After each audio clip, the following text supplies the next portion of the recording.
Kun sagalee bilisummaa Oromooti.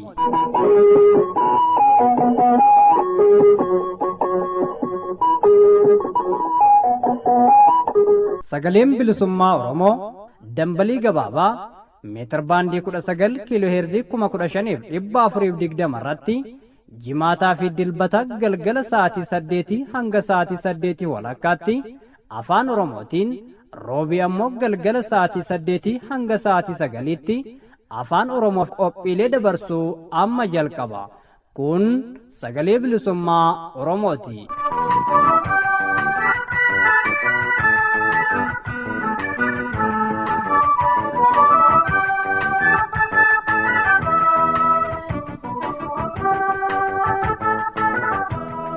Babaaruu ashamaa akkam jirtu dhaggeeffattoota hordoftoota sagalee bilisummaa Oromoo sagantaa afaan Oromoorraa qophiilee har'aaf qabnuun isin beeksifna. Qophiilee kanneen isin beeksuudhaan hanga xumuraatti kan isin faanaa turu an Waaqonoleeti. Oduun jalqaba qophii keenyaa irratti isiniif dhiyaata. Oduutti aansuun miseensonni gumii paartiilee mormitootaa Caucus of Opposition Parties jila gamtaa Awurooppaa waliin marii taasisanii jiru. Kanarratti gabaasaa qindeeffannee gurraan isin geenya.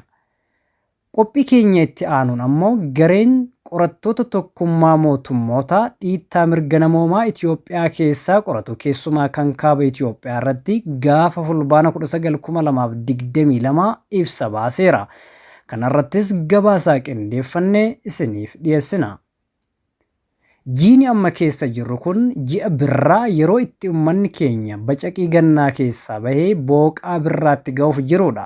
Galata uumaaf galchuu duudhaa fi aadaa Oromoo irreen Oromoo kan ta'e irreechi irree Oromooti dhaadannoo jedhuun yeroo itti Oromoon goleelee Oromiyaa cufa keessa jiru walitti dhufee malkatti ba'uun waaqaaf galata galchu guyyaa kabaja irreechaa bara kanaa 2022 yookaan 2015 akka lakkoofsa warra Habashaatti dhihaataa jirudha. Kanarratti qophii gabaabaa mata dureen isaa irreechaa fi haalota irreechaa wal qabatan jedhu xumura sagantaa keenyaa irratti isiniif dhiyeessina. Nu faana bu'uun hordofaa isiniin jecha amma kallattimaan oduu guyyaadhaaf qabnuttan isin dabarsa.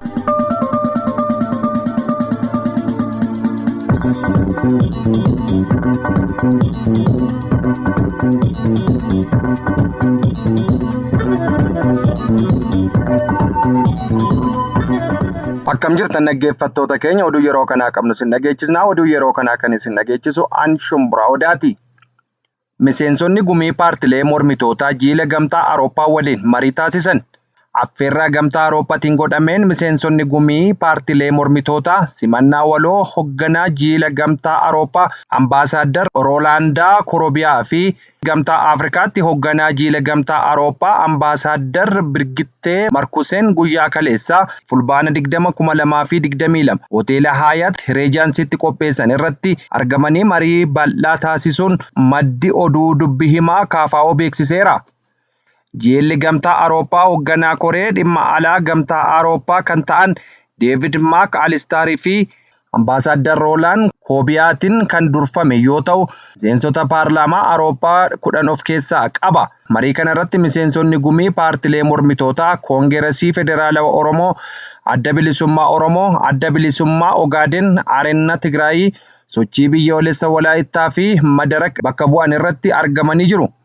Marii sa'aatii 2 ol fudhate kanarratti miseensonni gumii dhimma nageenya biyyaa fi waraana kaaba Itoophiyaa fi Oromiyaa keessatti gaggeeffamaa jiru ajjeechaa ukkaamsa fi hidhaa seeran alaa buqqaatii uummataa fi beela biyya hubaa jiru irratti ibsa bal'aa kan kennan yoo ta'u, hawaasni addunyaa waraana Oromiyaa keessa jiru xiyyeeffannoo gahaa kennuu fi dhabuun balaa guddaa akka qabu hubachiisuu isaanii maddi oduu dubbii himaa KFO kun ifa godhee jira. Dhaggeeffattoota fi daawwattoota keenya guutummaa gabaasa kanaa oduun booda isiniif dhiyeessina. Godina Qeellam Wallaggaa Ona Jimmaa Horroo Ganda Baadiyyaa Seed jedhamtu keessatti abbaa fi ilmi hidhattoota bilxiginnaan ajjeefaman.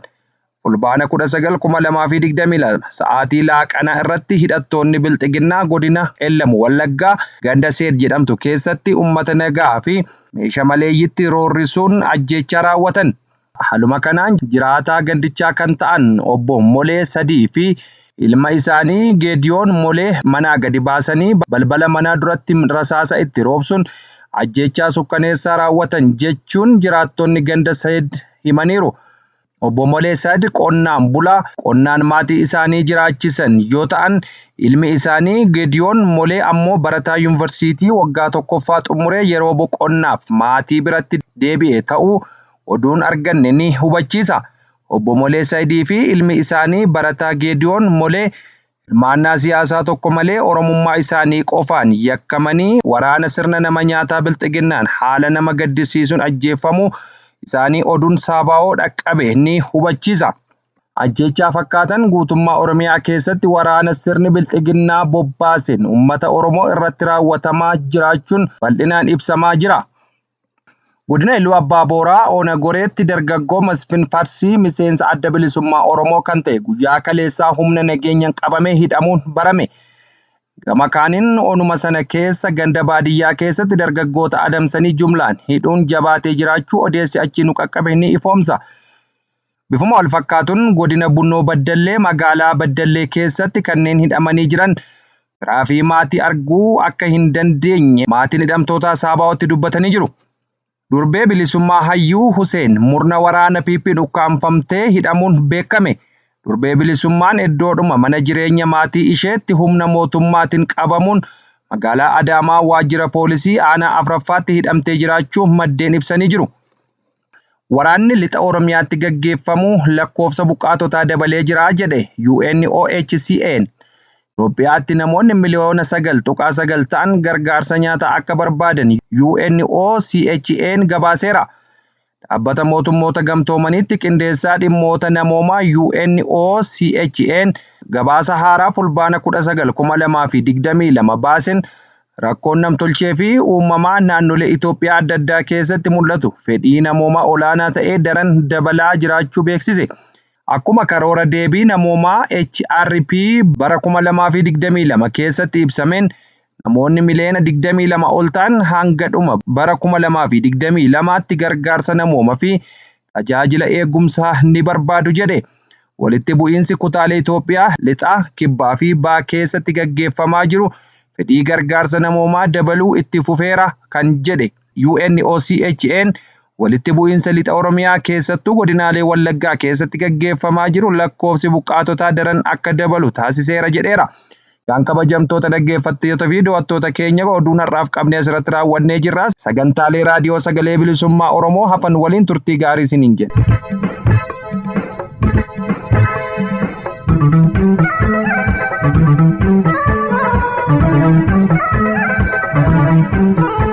Hordoftoota keenya qophiin keenya oduu isin dhageessuun eegale ammallee akkuma itti fufetti jira. Marii miseensonni gumii paartiilee mormitootaa Caucus of Opposition Parties jila gamtaa Awurooppaa waliin taasisan irratti gabaasaan qindeeffanne kunooti itti dhiyaadha. Dhaloonni walii galee wal kakachiise tokkummaan daraarsee jiraachisa akka Afrikaatti Oromummaa. Paartileen mormitootaa jila gamtaa Awurooppaa waliin fulbaana 2022 marii bal'aa gaggeessaniiru. Miseensonni gumii paartilee mormitootaa jila gamtaa Awurooppaa waliin marii taasisan. Affeerraa gamtaa Awurooppaatiin godhameen miseensonni gumii paartilee mormitootaa simannaa waloo hoogganaa jila gamtaa Awurooppaa Itoophiyaatti Ambasaaddar Roonaald Koroobiyaa fi gamtaa Afrikaatti hoogganaa jila gamtaa Awurooppaa Ambasaaddar Birgeet Markusen guyyaa kaleessaa fulbaana 2022 hoteela Hyatt Regencytti qopheessan irratti argamanii marii bal'aa taasisuun madda oduu dubbii himaa KFO beeksiseera. Jila gamtaa Awurooppaa hoogganaan koree dhimma alaa gamtaa Awurooppaa kan ta'an David McAllisterii fi Ambasaaddar Roonaald Koobiyaan kan durfamu yoo ta'u miseensota paarlaamaa Awurooppaa 10 ol of keessaa qaba. Marii kana irratti miseensonni gumii paartilee mormitootaa Koongirensii Federaalaa Oromoo, Adda Bilisummaa Oromoo, Adda Bilisummaa Ogaaden, Adanaa Tigraay, sochii biyyoolessa Walaayittaa fi Madarak irratti bakka bu'uun irratti argamanii jiru. Marii sa'a lama ol fudhate kana irratti miseensonni gumii dhimma nageenya biyyaa fi waraana kaaba Itoophiyaa fi Oromiyaa keessatti gaggeeffamaa jiru ajjeechaa, ukkaamsaa fi hidhaa seeraan alaa, buqqaatii uummataa fi beela biyya hubaa jiru irratti ibsa bal'aa kan kennan yoo ta'u, hawaasni addunyaa waraana Oromiyaa keessa jiru xiyyeeffannoo gahaa kennuu fi dhabuun balaa guddaa akka qabu hubachiisanii jiru. Akka miseensonni gumii paartilee mormitootaa jala sararanii ibsanitti lolli Oromiyaa fi iddoolee garaagaraa biyyattii keessa jiru moggaatti dhiibanii waraana kaabaa dhaabuun qofti rakkoon nageenya biyyatti akka hin furamne himanii jiru. Kanaaf walqabatees qaamoleen kaabatti wal waraanaa jiran wallabdee isaanii caasaa gamtaa Afrikaa jalatti araaran furachuuf tattaaffii godhamaa jiru ni deeggarra jedhan. Haa ta'u malee mootummaan Eritiriyaa jidduu lixummaa hin barbaachifne balaafamaa fi birmadummaa biyyaa cabsee kan balaaleffatanii fi kan dhaabbachuu qabu ta'uu himanii jiru. Kanaafis dhibban dippiloomaasii hawaasa addunyaa cimee akka itti fufu gaafatanii jiru jechuun gabaasni dubbii himaa kaafoo irraa ba'e ni hubachiisa. Gama biraatiin wal waraansi dhaabbatee mariin biyyoolessaa hunda galeessa qaama walabateen gaggeeffamuun furmaata waaraa akka fidu gamtaan paartilee mormitootaa walgahii kanarratti ibsanii jiru. Mariin biyyoolessaa waggoota dheeraaf ajandaa paartilee mormitootaa dhiyeessaa turan ta'uu isaatiin mariin haqa qabeessaa fi hunda galeessa akka taasifamuu fi coomsi gama dimokiraasii akka milkaa'u taasisuun kaayyoo ijoo gumiin paartilee mormitootaa ijaarameef akka ta'e hubachiisanii jiru.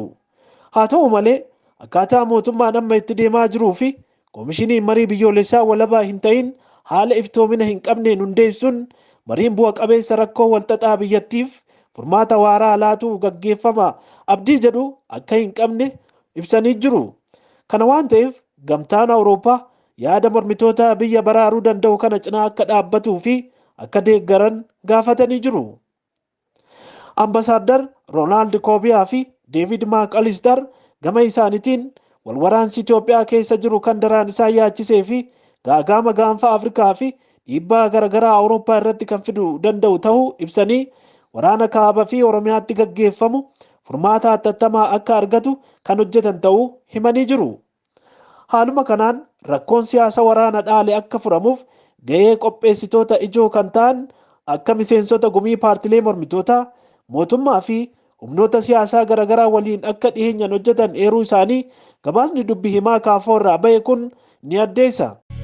Dhaloonni walii galee wal kakachiise tokkummaan daraasee jiraachisa akka Afrikaa Oromummaa. Tolas beeknaa harki keenya lachuu mirgaa hundunuun ijaaramee biyyi didus biyyee ragaa itti fufaa har'a boruus gadaamessi koota horoo itti fufaa har'a boruus gadaamessi koota horoo.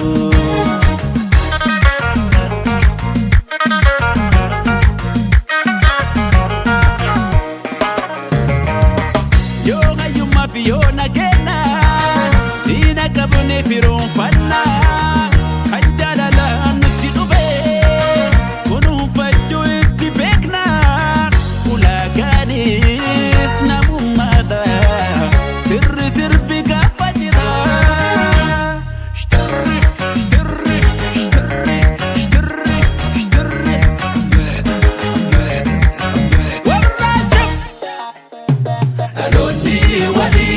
Walkakachiise tokkummaan daraasee jiraachisa akka Afrikaa Oromummaa. Dhaloonni walii galee walkakachiise tokkummaan daraasee jiraachisa akka Afrikaa Oromummaa.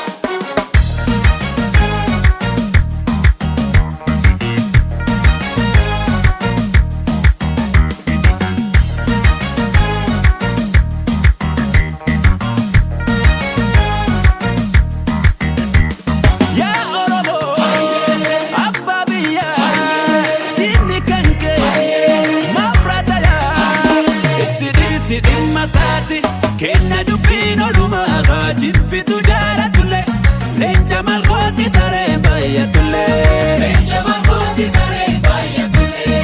Kaata gogaan bobaara amma jinaan qabata.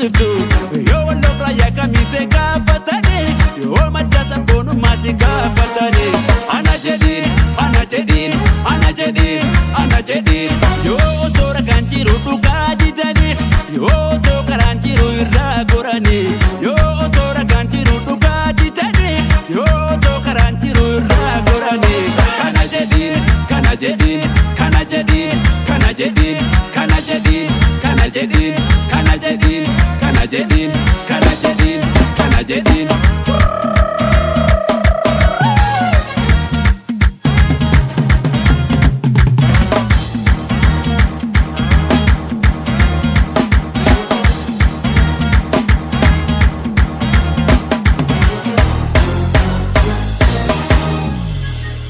kabajamoo hordoftoota sagalee bilisummaa Oromoo qophii walakkeessa sagantaa keenya har'aatiin ibsa gareen qorattoota tokkummaa mootummootaa dhiittaa mirga namoomaa Itoophiyaa keessaa qoratu keessumaa kan kaaba Itoophiyaa irratti gaafa fulbaana 19/2022 baase irratti gabaasaan qindeeffannee muuziqaa ce'umsa kanaan kanarra jiran keessattuu mootoleen Afrikaa yakkoota mirga namoomaa seera idil addunyaa cabsan raawwachuun hangoo isaanii qofa dheereffachuu irratti xiyyeeffatu. Biyya sarbamiinsi mirga namoomaa baay'inaan itti raawwatu keessaa tokko kan taate Itoophiyaan lammiilee ishee irratti yakkoota seera idil addunyaa cabsan kanneen akka ajjechaa jumlaa, gudeeddii dubartootaa fi daa'immanii dabalatee yakka waraanaa hedduu lammiilee ishee irratti raawwachuun beekamti. Koomishiniin mirga namoomaa Itoophiyaa yeroo adda addaatti ibsa baasaa tureen Itoophiyaa keessatti lola kaaba Itoophiyaa fi naannoo Oromiyaa keessatti mootummaa fi mormitoota gidduutti adeemsifamaa jiru irratti qorannoo geggeesseen akkasumas addatti lola kaaba Itoophiyaa ilaalchisuun qorannoo garee mootummoota wal ta'an waliin ta'uudhaan geggeessaniin akka seera addunyaatti taateewwan sarbamiinsa mirga namoomaa yakka waraanaa ta'uu danda'an lammiilee irratti ta'ee jedhamee raawwatamuu ibsuun murtee seeraan ala ajjechaan raawwatamuu hidhaa fi hiraarsi lammiilee irratti geggeeffamu jiraachuu mirkaneessuun sarbamiinsi mirga namoomaa fi dhiittaan mirgaa raawwatamu akkaan isaan yaaddessuus ibsanii turan. Ibsa waloo baasan kanaan dhaabbanni mirga namoomaaf falmu Amnesty International gabaasa waggaa kan bara 2021 keessatti naannawaa Tigraay hedduu keessatti ajjechaan jumlaa hedduun raawwachuu ibseera. Amnesty yakkoota raayyaa ittisa biyyaa Itoophiyaan raawwataman, yakkoota raayyaa ittisa biyyaa Eertiraa fi hidhattoota naannawa Amaaraan raawwataman hunda ibsa mata dureen isaa UN fi AU'n Itoophiyaa keessatti haqa, dhugaa fi beenyaa yookiin kan buqqaan deebisanii gadi dhaabuuf dursa kennuu qabu jedhu jalatti baaseen galmeessee ol kaa'uu ifa godhee ture. Taateewwan seeraan alaa gochaawwan amantii fi gosa irratti fuulleffatan badiin hedduun godinichatti raawwatullee ibsee jira. Yakkoonni kunneen poolisoota naannawa Amaaraa fi Affaar irraa bobbaafamaniin akkasumas hidhattoota milishaa mootummaa naannoo Amaaraa waliin hidhata qaban faannoo jedhamaniin akka raawwataman Amnesty International ibseera. Dhaabbatichi hidhattoota Tigraayinis naannawa Amaaraa fi Affaar keessatti yakkoota seera idil addunyaa cabsan hedduun raawwatamuu gabaasa Amnesty UN waliin ta'uudhaan eebila 2022 keessa baaseen ibsuu ifoomsee jira. Fulbaana 19/2022 gabaasa qorattoonni tokkummaa mootummoota UN baasaniin ammoo mootummaan Itoophiyaa yakka namoomaa naannoo Tigraayitti raawwatame duuba jiraachuu himuun yakkoota kanneen mootummaan Itoophiyaa raawwachuu isaatti ragaa qabna jedheera. Gareen ekspertoota mirga namoomaa waggaa darbe dhimma Itoophiyaa qorachuuf hundaa'an kan kana jedhan gabaasa isaanii jalqabaa gaafa wiixata fulbaana 19/2022 baasaniini. Erga baatii saadaasa 2020 waraanni kaaba Itoophiyaa jalqabee qaamolee hundaan yakki dhaqqabuu isaaf ragaa argadheera jedheera gareen qorattootaa kun. Humnoonni TPLF, humnoonni mootummaa federaalaa fi michoonni isaanii yakka waraanaa fi namoomaa lammiilee nagaa irratti yeroo adda addaa fi bakka garaagaraatti raawwachuu isaanii koomishinichi eereera. Bakkoota adda addaatti haleellaa yakka waraanaa fi yakka namoomaa madaalu raawwatamuu isaaf ragaa amansiisoo ta'an qaba jedheera koomishinichi. Himannaa kana irratti mootummaan Itoophiyaa ifatti deebii kenne hin qabu. Haa ta'u malee ambaasaaddarri Itoophiyaa gabaasichi ergama siyaasaa qaba guutuus miti jechuun balaaleffachuu BBC'n gabaaseera. UN'tti ambaasaaddarri Itoophiyaa Zannabee Kabbadee gabaasa garee qorattoota UN kan Itoophiyaan yakka waraanaa raawwatuu fi beela meeshaa waraanaa godhattee dhimma itti bahuu ishee akeekuu dhiyeessan kan hin fudhanne ta'uu beeksisaniiru. Qondaalonni TPLF garuu gabaasa komishinichaa fudhachuu isaanii ibsaniiru. Dubbii himaan TPLF obbo Geetaachoo Raddaa mootummaan Itoophiyaa yakka namoomaa naannicha keessatti raawwachuusaa itti cichinee himaa turre jechuun AFP'tti himaniiru. Haa ta'u malee komishinichi gabaasa fulbaana 19/2022 baase keessatti humnoonni TPLF yakka waraanaa ajjechaa gurguddaa saba Amaaraa irratti raawwachuu fi yakka gudeeddii fi miidhaa saalaa dhaqqabsiisuu isaaniif ragaa amansiisaa ta'e qabaa jedhee jira. Qorannoo waloo UN fi komishiniin Itoophiyaa waggaa darbe qorannoo isaa ifa godheen yakki waraanaa fi yakki namoomaa qaamolee waraana keessatti hirmaatan hundaan gahuu akka hin oolle himee ture. Gabaasni kun fulbaana 22 jechuun bor mana maree mirga namoomaa UN'if kan dhiyaatu yoo ta'u yakkoota waraanaa ta'uu hin oolle jedhaman dabalatee qaamolee hunduu ariitiidhaan waraana dhaabuu akka qabanii fi gara marii araaraatti akka deebi'an himameera. Dura teessuun komishinichaa Kaaribeetii Murungiin kaaba Itoophiyaatti dhukaasni irra deebiin jalqabuun isaa lammiilee nagaa irra miidhaa fi yakka dabalataa geessisuun isaa waan hin oolle jechuun yaaddoo qaban ibsaniiru. Osoo waraanni amma akka haaraatti hin jalqabamin iyyuu dubartoota Tigraay irra yakki gudeeddii fi miidhaa saalaa dhaqqabuu isaaf ragaa qabna jechuun himan. Ogeessonni qorannicha geggeessan Itoophiyaa keessatti haasaan jibbiinsaa akka malee babal'achuu fi saboota gidduutti jibba facaasuu hubadheeraas jechuun himanii dura teessuun komishinichaa. Kun hokkara nama jeequ fiixeetti bahee fi haaloo ba'umsa facaaseeraa jedhan. Ogeessonni kunneen qorannoo isaanii keessatti yakki hamaan akka ajjeechaa murtii malee beela akka meeshaa waraanaatti fayyadamuu gudeeddii fi miidhaan saalaa lakkoofsa guddaan humnoota mootummaatiin dhaqqabuu ibsaniiru. Naannoo Tigraay keessatti uummanni gara miiliyoona 6tti siqu tajaajila baankii fi intarneetaa dabalatee tajaajila bu'uuraalee misoomaa erga dhabanii waggaa tokko darbuus gabaasni kun ifoomseera. Deeggarsa namoomaa akka hin arganne dhorkaan naannicha irra kaa'ame uummanni 90% ta'u akka rakkoo deeggarsa namoomaa hamaaf saaxilamu godheera jedha gabaasichi kun. Gabaasni kun mootummaan federaalaa fi naannolee isa waliin dhaabbatan yakka namoomaa akka hidhaa sabummaa irratti xiyyeeffatee fi yakka namummaan ala ta'e inhumaan namoota nagaa irratti raawwataa turan jechuun addeesseera.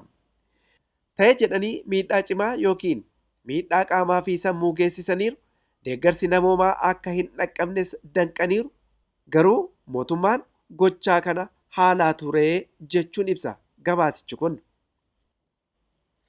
Ibsicha keessatti hooggantuun komishinichaa Kaaribeetii Murungiin rakkoon namoomaa naannoo Tigraay hamaa fi kan nama rifaasisuudha jedhan. Tajaajiloota bu'uuraa akka nyaataa, eegumsa fayyaa fi deeggarsa namoomaa kaan dhorkuu fi danquun uummata irratti miidhaa cimaa fideera jechuudhaan himan. Itti dabaluun yakka namoomaa fi waraanaa dhaqqabuu hin oolle jedhan balaaleffachuudhaan mootummaan beela akka meeshaa waraanaatti fayyadameera jechuudhaan himani. Gabaasni kana fakkaatu kanaan duras dhaabbilee mirga namoomaa fi hawaasa idil addunyaan bahaa turanis mootummaan Itoophiyaa garuu haaleera. Mootummaan yakki namoomaa fi waraanaa humnoota TPLF'n raawwachuu hima. Komishiniin kun gabaasa isaa keessatti humnoonni TPLF dhaabbileen deeggarsa namoomaa danqaa tokko malee naannicha keessatti akka socho'an mirkaneessuu qaba jedhe. Kwaataaritti ambaasaadara Itoophiyaa kan ta'an ambaasaadar Faisal Ali Ibrahim miidiyaa mootummaa tajaajila oduu Itoophiyaatiif akka himanitti gabaasni komishinichaa yakka humnootni TPLF raawwatan hin agarsiisu. Gabaasichi guutuu miti ergama siyaasaa of keessaa qaba. Rakkoo jiru guutummaatti hin agarsiisu jechuun komatan. Ambaasaadar Faisal gabaasichi haleellaa humnoonni TPLF geessisan guutummaatti hin agarsiifne jedhanii ajjecha sagalee bilisummaa Oromoo tokko lama jennee qophii keenya maayii irra geenyeerra. Innis irreecha bara kanaa kabajamuuf deemuu irratti kan qindeeffanne qophii mata dureen isaa irreechaa fi haalota irreechaa wal qabatan jedhu kunooti nu faana bu'a. Irreechirree keenya abbaarreeffateefi biraa dhagaa. Irreechaa fi haalota irreechaan wal qabatan. Abummaan daama abbaa dhabnameefi biraa dhagaa.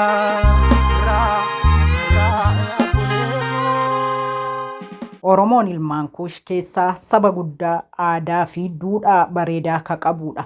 Sirni gadaa fi irreechi waan Oromoon ittiin addunyaa irratti akkaan beekamu keessaa isaan hangafaati. Osoo sirna koloneeffattootaa nafxanyaatiin hin cabin duratti Oromoon sirna gadaatiin bula ture.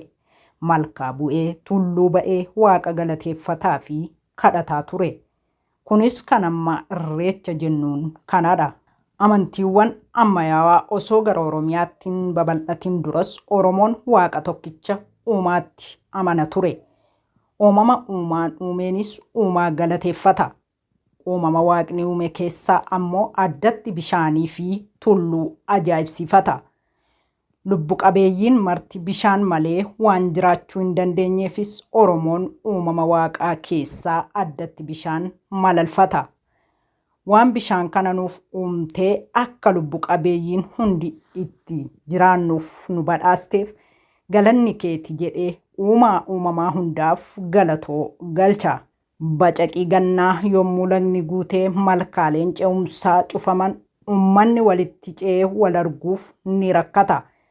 Waqtiin birraa dhufnaan lolaan rooba gannaa dabree malkaaleen yommuu banamanitti Oromoo walitti ce'ee wal arga. Kan walirraa ture wal arguu isaatiifis ni gammada.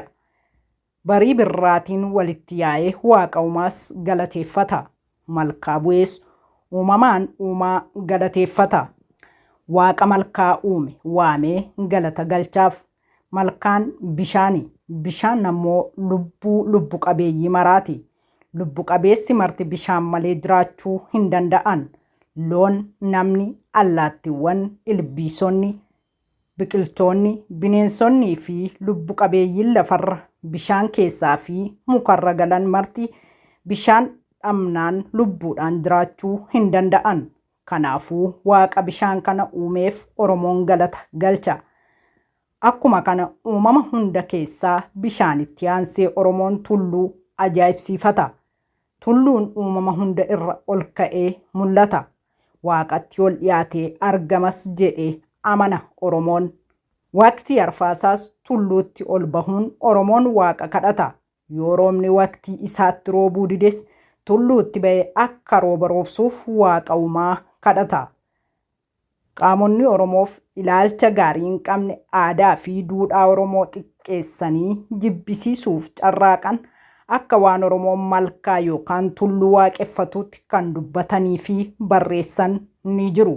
Kun jibbiinsa Oromoo irraa qabanii fi akka Oromoon aadaa, duudhaa fi ilaalcha bareedaa qabu jibbee kan ormaa san fudhatuuf yaadameeti. Amantaalee ammayyaatiin wal qabsiisuudhaanis akka waan aadaaleen Oromoo addatti ammoo irreechi faallaa amantiilee biroo ta'eetti yommuu hafarsan ni mul'ata. Akkaataan raawwii fi qajeelfamoonni amantiilee wal adda ta'us maqaan ittiin waaqa uumaa waamanis yoo gargar ta'e illee amantiileen ammayyaatis waaqa tokkicha uumamaa hundatti amanu. Guyyaa ayyaana irreechaattis Oromoon amantiilee adda addaa hordofu walitti ba'ee waaqa uumama hundaa galateeffachuun aadaa isaa calaqqisiisaa waliin gammadaa oola. Kana bira dabrees haala jiruuf jireenya isaa leelloo fi diniina siyaasaa fi dinagdee seenaa fi egeree gaddaa fi gammachuu isaa waliin qooddatee waliin ibsata. Bara weerara Minilik irraa jalqabee gadaan buluu fi aadaalee Oromoo kan akka irreechaaf amantiin waaqeffannaa Oromoo guutummaatti dhorkaman. Ta'ullee Oromoon dhoksaadhaanis ta'u aadaa fi duudhaan isaa kun akka hin banneef wal'aansoo jabduudhaan geggeeffataa dhaloota ammaa biraan ga'eera. Kutaa kutaatti gosaa fi garee hawaasaa adda addaatti aadaalee fi duudhaawwan kun dhoksaadhaan raawwatamaa turanillee malkaalee Oromoon bal'inaan itti irreeffatu keessaa kan akka Hora Finfinnee fa'aa haga bara 2019tti waggoota 100 oliif guutummaatti dhoowwamee ture. Malkaan Aarsadees dhorkamuun Oromoonni Tuulamaa kan naannawaa sanii qofti haga tokko irreeffataa turan. Ta'ullee qabsoon aadaa fi duudhaa ofii deebifachuuf godhamu takkaa dhaabbatee hin beeku. Bara chaarteraatii qabee akka Irreechi malkaa deebi'uuf Addi Bilisummaa Oromoo fi Waldaan Maccaaf Tuulamaa uummata Oromoo gurmeessuu fi barsiisanii dadammaqsuun qabsoo jabduu taasisaniin kan jaarraa tokkoof addaan citee ture Oromoon marti akka malkaa Aarsadeetti deebi'ee irreeffatuuf karra saaksisaniiru. Bara 1992 irraa eegalee Oromoon godinoota Oromiyaa adda addaa irraa suutaan walitti dhufaa osoo amantaa fi ilaalchaan hin daangeffamin malkaa Aarsadeetti deebi'ee irreeffachuu itti fufe. Duudhaa ganamaa haala kanaan deebisee dagaagsuuf qoratee, iyyaafatee, gurmeessee barsiisee itichuuf qabeenya guddaa fi haarsaa lubbuu itti kafalee bakkatti deebisuu keessatti Addi Bilisummaa Oromoo shoora olaanaa qaba. Waldaan Maccaaf Tuulamaas godinaalee Oromiyaa mara keessatti aadaa fi duudhaa Oromoo ganamaa deebisuu fi jiruu hawaas dinagdee fi qabsoo eenyummaa Oromoo jabeessuuf ga'ee guddaa ba'ataa ture. Har'a dhaloonni jabaatee aadaa, duudhaa fi ilaalcha Oromoo dagaagsuu fi mul'isuuf onnatee ka'ee jira. Amantiilee fi ilaalcha siyaasaatiin akka walitti bu'u fakkeessanii irreecha xiqqeessuu fi akka cubbutti warri seenessuu yaadanis hojii jibbisiisaa itti jiran kana dhaabuu qabu. Irreechi duudhaa Oromummaati. Calaqqee eenyummaati. Bakka Oromoon itti wal argee bacaqii gannaa keessaa gara booqaa birraatti ba'uu isaatiif gammadee waaqa uumaas galateeffatuu fi kadhatuudha. Amantii kamiinuu kan wal faallessus miti.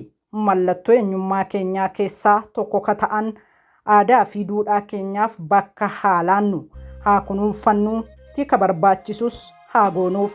Irreechi irree Oromooti.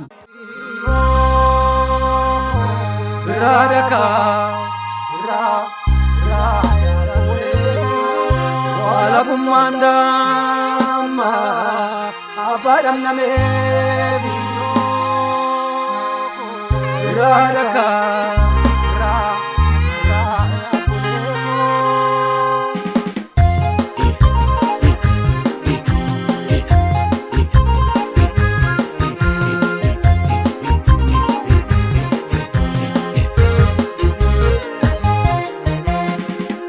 Gada dhufe akkam taata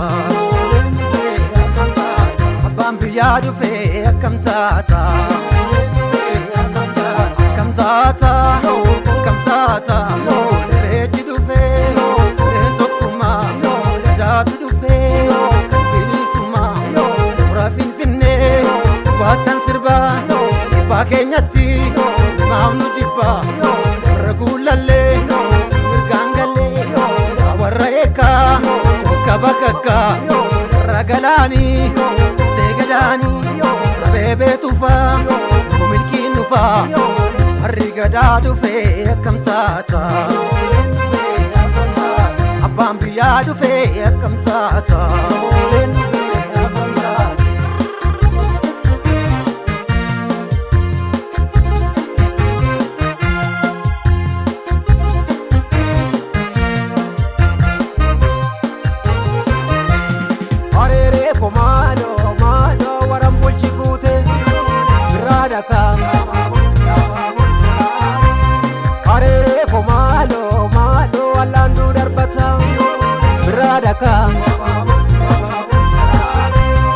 Arere komalo malo dukaan badde galte biradaka Arere komalo malo ayyaantu targata biradaka sabaa mee amma mungaa warri nu miite mee suma jirti niitika niitime niitika niitime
Lesi kanjara mortu niitime lesi kanjara mortu niitika lesi kanjara mortu niitime lesi kanjara mortu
Egaan kabajamtoota hordoftoota keenya sagalee bilisummaa Oromoo sagantaa afaan Oromoorraa qophiileen sagantaa keenyarraa keessatti qabannee dhiyaanne kan hanga ammaatti hordofaa turtanidha.